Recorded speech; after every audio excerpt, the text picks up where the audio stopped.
Oh, howdy all, grab yourself a drink. It is time for some Path of Exile 1 discussion. Actually, you know what? Skip the drink. This is going to be a very short video. Welcome to day 2 of Teaser season for patch 3.27, the upcoming as yet unnamed expansion for Path of Exile 1. Today, we've got two pieces of news. I'd actually finished recording, editing, and uploading this video, and just before I flicked it public, Grindy Games went and announced something else. So let's get that out of the way first, then we'll jump on to the previous, roughly 2-minute video that I'd recorded earlier. So, Grindy Games announced today that they're going to be discontinuing the Mercenaries of Trathos supporter packs. This was expected. This is their standard practice. Ultimately, it's Grindy Games' job to sell those to you, not mine. So, if you want to buy one, buy one. If you don't want to buy one, that's cool too. Now, let's jump over to the part I recorded earlier about Mercenaries of Trathos items.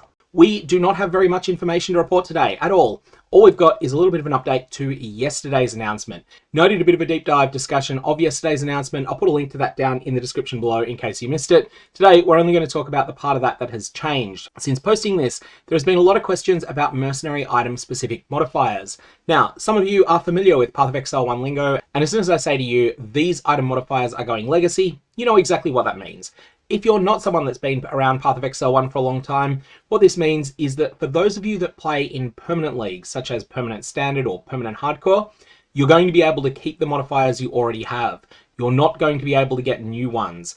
Not in the foreseeable future. They may be brought back in some form in the future, but quite often these sorts of modifiers don't return, and they hang around in standard for people that want to play around with them. Probably the highest profile of these is the one that adds critical strike base chance to slams.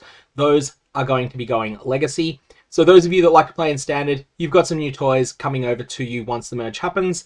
Those of you that aren't interested in standard, these toys are going away. There'll probably be something new in 3.27, but we don't know anything else about it.